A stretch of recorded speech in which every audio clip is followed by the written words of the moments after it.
what is happening? And then by the end I was just like, thank God.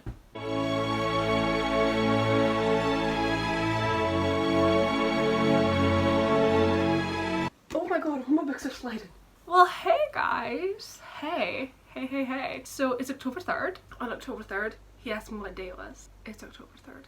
I'm wearing my Mean Girls jumper because it's Mean Girls Day, if you didn't know. Welcome to my little monthly wrap up. Let me just put out a little disclaimer that I did absolutely terribly this month, and honestly I am so disappointed in myself with just how I let my reading slip. And I feel like the problem is this month and like the months before it, I definitely was like being super lazy. I wasn't doing any reading, I wasn't doing any writing, you know, stuff that I love.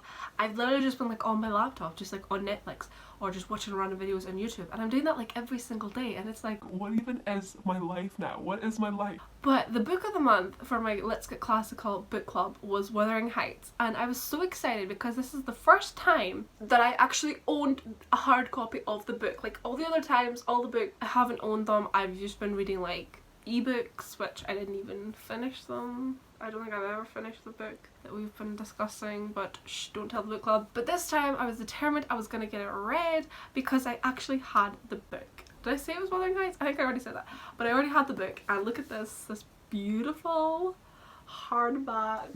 I love it. I'm in love with it. It was so beautiful. So I'd never read Wuthering Heights before, and I was very much going into it blind because I had absolutely no clue what the story was about. I literally only knew the two characters of Heathcliff and Cathy, and the only reason I knew that is because of that song by Kate Bush. If you watched any of my reading vlogs, I've been constantly singing it badly because nobody can imitate Kate Bush and her singing. Well, people probably could, but I can't. I was determined I was going to get it read this month. I actually didn't get it finished in time for the discussion, which was on the 27th, I think, or the 28th, but I was a good chunk of the way through, and I was able to take part in it for once, and I felt great because I actually knew what everybody was talking about, and that was good. And then I finally did get it finished a few days after. I really just dedicated the whole day to reading it. I gave this book 4 stars because I feel like it was good. I think I just have a lot of issues. I did have a lot of issues, and I'm debating doing a review on it.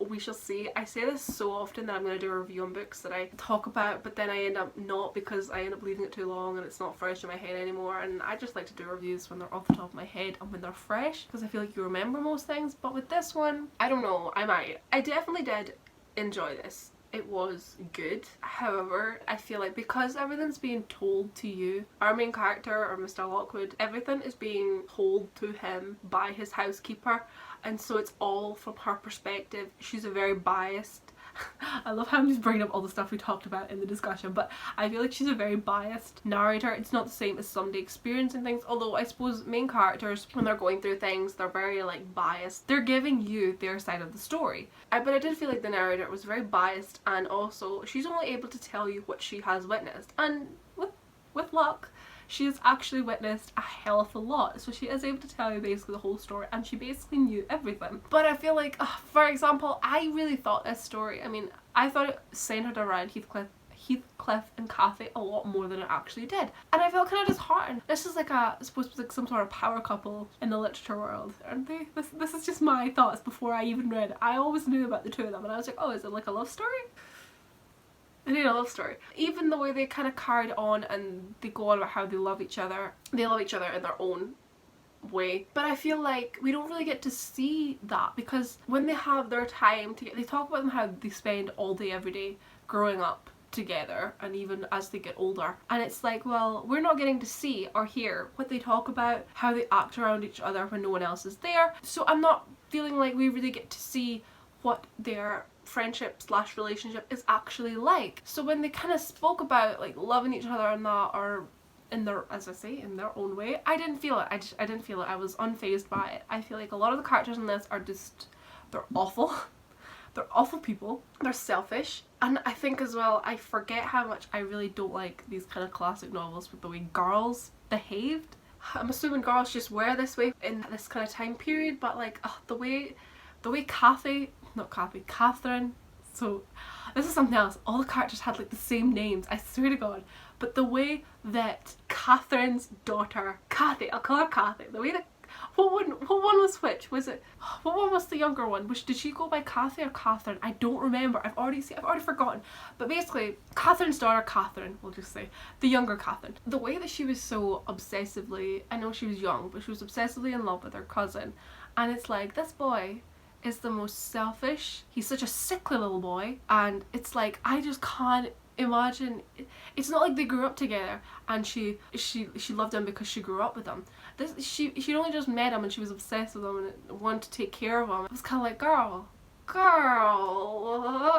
was annoying. It was just so annoying how she was so obsessed with him. She wanted to marry him and everything, and she was defying her father and defying her nanny. Was it her nanny? What was Nellie Dean's, I don't know if she was a housekeeper, but was she sort of like her nanny, her keeper, her friend? I don't know. But it really bugged me just how much she was so obsessed with this little boy, and it was like, girl, is he like really good looking or something? Because anytime that he's on the page and he's talking, he is the most obnoxious sounding, selfish, annoying kid.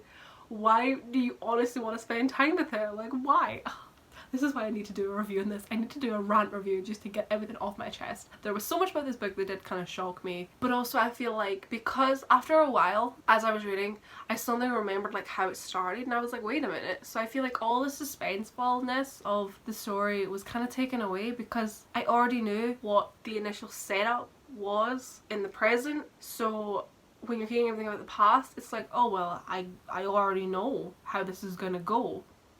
But then it was so good. So I gave it 4 stars out of 5 because I feel like it's well written and it did sort of keep me surprised at times, and the characters were awful. It's skillful to make a character seem so awful rather than just having a character be so bland, I guess. And I think the thing as well with these characters, it's weirdly enough, I found there were moments when I did like them. I liked certain characters. Like I have a love-hate relationship with all of them. So that's the kind of characters you like. Like one minute they'd be I would think they were fine. I would forget all the shitty things that they'd done, and then they would do more shitty things and I would hate them. But then seem alright for a while and I loved them again, and it was a roller coaster. But you know what? I really enjoyed it and I'm so glad I got that finished. After finishing Wuthering Heights, I was on a roll. You know, I'd finished the book and I was like, I need to get something else finished, because by this point it was like I had 2 days of September. I was gonna say August. Wow. I had 2 days of September left and I was like, oh my god, I need to try and do something. So I went up to my bookshelf, I looked at my TBR shelf, and I was like, right, what on there could I potentially read in a day or a couple of days? Probably a thriller. I find that I read thrillers so fast. So I decided to pick up Everything is Lies by Helen Callahan. It is actually 400 pages. I didn't expect it to be 400 pages, but it was. I thought it was only going to be like 300. I'll read the back to you so you kind of get an idea what it's about. I was thinking about doing a review on this one as well, but to be honest, I think I probably won't. I don't think I'm gonna bother. No one is who you think they are. Sophia's parents lived quiet, ordinary lives. At least she thought so, until she came home to discover her mother hanged and her father in a pool of blood. Sophia is certain her mother didn't try to kill her father, but clearing her name will draw Sophia deep into a past she never imagined. A past that hides a dark and twisted secret. Because if everything you've been told is lies, then how dangerous is the truth? So I will be honest, I gave this book I think 4 stars as well, because I'll be honest, it was good, and I do like a sort of suspenseful, would I call this a thriller? This isn't really a thriller. It's more of just a mystery really of what happened that night. And most of the book is told from Sophia's perspective as she's trying to work out what's happened, and it turns out that her mum was writing a memoir, or yeah, she was writing a memoir of her past, and she was writing them in notebooks. There was 2 notebooks, no, there was supposed to be 3, but one was missing. Sophia found the first 2 and she was reading them, so some of the chapters were these notebooks, so it was all told from her mother's perspective, who was called Nina, and it was following her life when she was at university, and then she got involved with these people, and she got involved with a guy who was supposed to be famous. Well, he was kind of famous, he'd been in a band. They were a cult, basically. They were like a cult, and she got involved with them and lived at this house with them. It was quite I don't know, there were times where I was like, okay, they're a bit weird. I was genuinely waiting for some sort of human sacrifice to happen. That's genuinely where I thought this book was going, but that didn't happen. That's okay. And then after the 2 notebooks, Sophia is trying to figure out, like, oh my gosh, did somebody kill my mom because of what is in these notebooks? Because at the end of the second notebook it is hinted at, or not hinted at, it's told that somebody has died. So Sophia's like, oh my god. Through her mum's publisher, they were contacted the other members of this cult, or of this group I should say, and told them that, you know, someone's going to be writing the book. And Sophia begins thinking, oh my god, has somebody figured out that she's going to be talking about what happened, and they've come after her and they've tried to kill her, or they have killed her. So that kind of all happens, and then eventually the third notebook is found, or the third story is found, and we kind of find out what happened. I will admit, I really thought this book was going to be a lot different than it was. I was a little bit disappointed to find that, like, I'll be honest, my mind instantly wandered. I was thinking like her parents are spies, her parents were spies, or were some sort of like maybe part of some intelligence group or whatever, because she talks about how like her parents, they basically didn't like, I'll say kind of government things. So for example, they didn't vote, or they never actually got married so that it wouldn't like have a record of them on paper. You know, they didn't like cameras, stuff like that. So they lived pretty secluded lives. So that instantly made me think like, oh my god, they're in hiding from something. But once I kind of figured out what everything was, I still gave this book 4 stars, but because I just felt like it did keep me gripped for most of the book. However, I do feel like I think I had high hope of where this was gonna go, and I was a little bit disappointed when I found out, oh, it was just like a group, it was like a kind of cult, and everything, like the group disbanded and nobody ever heard from anybody again. So it wasn't quite as extreme, or I mean, yeah, things did happen, but it was like nothing was really as it seemed. I did make a connection quite quick at one point. There was a character introduced to us and I was kind of like, oh, wait a minute, is it? I don't want to spoil it, so I'm not going to tell you what my thoughts were, but there was a character introduced and I kind of had this suspicion. I'm getting so smart now when it comes to books, I swear. But I kind of figured it out, and then I thought it wasn't going to be, but then it was, and I was like, I was right, just call me Sherlock Holmes. And then the grand finale happened, or the final showdown, and it wasn't, I'm not saying it was anticlimactic, but I was a little bit disappointed, I think, by the end, to be kind of like, oh. And there were a few things that just didn't make sense. There was a lot that just didn't make sense. Like, first of all, why was Sophia being followed? She found out that her parents were being burgled, or they'd been burgled a few times while her mom was writing this novel, and I don't even think it really got explained to us like who did it, because the cult all claims to have nothing to do with it. Like they claim that, you know, the murder, that wasn't us, and Sophia being followed and stuff like that, it's like, nope, not us, I didn't do that. And then obviously when things do kind of get explained, and it's like, oh, so that's why that happened, I don't think it really got explained about like when they got burgled. Did it say why? Because why? Nothing was ever taken. So if somebody came maybe looking for something and they didn't find what they were looking for, but who sent them? What was that all about? Like, oh, I don't know, it was just a bit dumb, because I don't think that got explained. If it did, I must have just glossed over it. But either way, it was still a bit like, oh, okay, so that was it. But I still gave it 4 stars because, like I said, it kept me gripped, and to be perfectly honest, this is how I like my thrillers / mysteries, because this is more mystery. But if you're gonna give me a story like this where it's all this kind of stuff going down, I love it so much when our main character, who's trying to like solve the mystery, like especially if they're like a civilian, like they're not in the police, if they're trying to solve the mystery by themselves, I love it when there's no like just random love interest thrown in. Like, you know, when you get a character along the way, I mean there was a mention of a love interest at the end, but that was fine. That was just like a conclusion part where it's like, oh, and by the way, I've also met this guy and we're happy, and it's like, yes, pleased for you. Thank you for not throwing it in my face. If I'm reading like a mystery or a thriller where our main character is trying to solve the mystery, or they're involved in some way, or whatever it is, when I get a random character thrown in that's purely there just to add a bit of spice, a bit of schmut, or even like just a love scene, or just love in general. I hate romance when it comes in like a book like this and it just completely takes over, because it's like, I don't need it.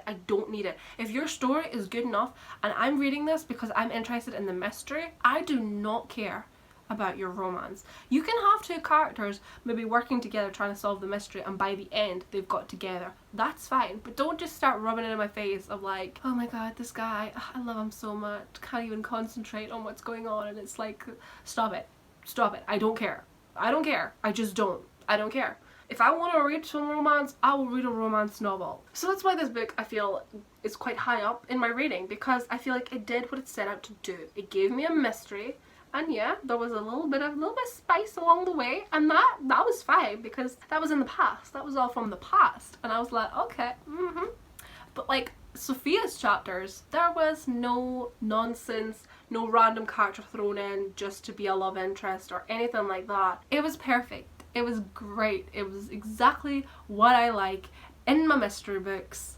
Thank you very much to Helen Callahan. Thank you, Helen. People take notes. And it's not that I don't love love, because I do love love. I love love. However, I just feel it's when it gets inserted into books and it's a little bit like, I'm just not feeling it. And I realised it when I was reading The Binding, and there was a romance thrown into it, and it caught me off guard, but I fell in love with it for the main reason that I had time to get to know both characters before they even realised that they were like falling for each other. And that was great. I was like, oh, I realised before they did. I was like, oh my god, you guys fancy each other. And it was like the best feeling, because it's like when you can see two characters clearly get on, and it's just, rather than them constantly talking about how much they're in love with each other or how much they fancy each other, I just can't deal with that. And I think my issue is I need time to get to know both characters, especially the other character, before I can get on board with a little bit of romance, because I need time. I need time to get to know this guy or this girl before I'm on board the ship train. What? Before I'm on board with this ship, you know? Just give me a little bit of time. Don't throw it in my face, and don't let it take over the story, because I'm not here for it. I'm not here for the characters. I'm here for the mystery. I really am Sherlock Holmes. Wow. How could you be so heartless? And then finally, my last book, which was sadly only a 2-star. I never give 2 stars, but listen, it had to be done. It had to be done. Because there was only like a few hours left of September by this point, because it took me 2 days to finish Everything Is Lies. I only had a couple of hours left of September, and I thought, well, there's no point in starting anything new, so I thought, well, I'll finish something that I've already started. Now, I started this book a couple of months ago, I think. It was a couple of months ago. I remember I started it, and I quite liked it, and then as it kept going, I was a bit like, oh. And that is All the Beloved Ghosts, Goose Goose, by Alison MacLeod. I'll be perfectly honest, I didn't like it. This is a collection of short stories, which I've actually never owned before. I probably have owned before, like maybe younger books, but I don't really read like a lot of short stories, to be perfectly honest, because I always get so invested. I get invested quite early on with characters, especially if they're well written, and I don't want their story to end. So I'm not a massive reader of short stories, but I seen this. I didn't actually realise it was a collection of short stories, to be perfectly honest, when I first bought it. I read the back and I was like, oh, ooh. It sounded like it was maybe one of those tales where like a whole lot of stories maybe intertwine. I had absolutely no idea when I bought it. I only paid like £2 for this, so you know, that's great. When I got it and I realised it was a collection of short stories, I was like, oh, okay. But I thought I'll give it a chance, and to be perfectly honest, I didn't like it. I'll read the back to you so you can figure out what this is about. If you only read one book of short stories this year, it should be this one, says the Daily Mail. Hovering on the border of life and death, these stories form a ground-shifting collection, taking us into history, literature, and the hidden lives of iconic figures. What iconic figures? Did I sleep the whole way through this book? In 1920s Nova Scotia, a woman emerges from mourning and wears a new fur coat to a dance that will change everything. Yeah, she died. That's it. That was the end of the story. She died. It will change everything. Yeah, she drowned because her coat weighed her down. Stop it, Lauren. Stop it. You're spoiling the whole book. You're never going to read it. A teenager searches for his lover on a charged summer evening in 2011 as around him, London erupts in anger. Oh, I liked that one. I did like this one, I had to admit. And it was left in a sort of cliffhangerish way that you genuinely didn't know, but I feel like it was most likely that she died. She died as well. But you didn't know. You honestly didn't know. Her family might have just upped and left, but she probably died. But I like that one. On a trip to Brighton, reluctant jihadists face the ultimate test. I mean, All it was that his dad booked him on a one-way trip to Turkey, and they were talking about like, oh yeah, it's gonna be great, we're gonna come with you and we're gonna live this new life in Turkey. But then it turned out to be a wind-up all along. I'm just spoiling this whole book, damn! And at Charleston, Angelica Garnett, child of the Bloomsbury group, is overcome by all the beloved ghosts that spring to life before her eyes. Yeah, I didn't really get that one. So, okay, I definitely remember the first story, the story about the woman from Morning wearing a new fur coat. I liked that story. I found it quite immersive. I could understand everything that was going on. She went to a dance with her new fur coat. She was dancing with people. She was having a grand old time, and then it had a sad ending. I liked it, and I was like, oh my god. That's great. I love this. Then the next story was the one with a boy searching for his girlfriend. Can't find her. Stuff kind of happened. But I liked it as well. I thought, oh yes, I like this one. Then it got to the third one. What was the third one? Please tell me there's like a contents page. There is a contents page. The third one was fine. It was a guy, I think he was going to have heart surgery. That was fine. Sylvia wears pink in the underworld. I don't even remember what that one was. I think what got me, after the first couple of stories that I quite enjoyed, I don't know if I just wasn't paying attention, if I'm just dumb, but as I was reading the rest of these stories, I got lost.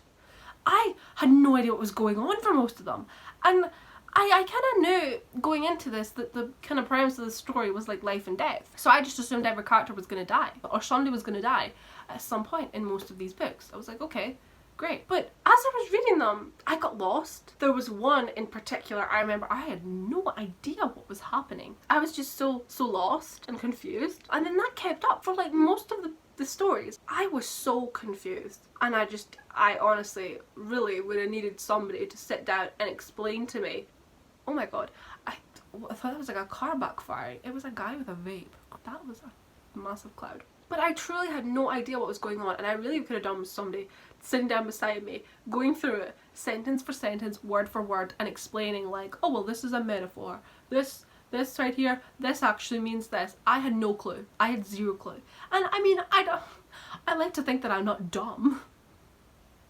I'm surely not that dumb. Maybe I am. Maybe I'm just thick. But I honestly had no idea. I mean, and the thing is, I always thought like, oh, maybe I should go back and read them. But the thought of actually going back through them and reading them again, I was like, no.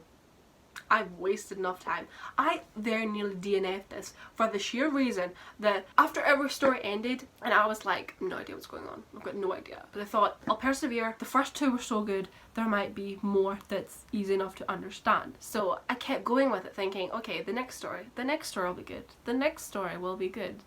The next story will be good. But that didn't happen. It just, every story, I didn't really understand. I didn't get the point of it. I was just like, what is happening? And then by the end, I was just like, thank God.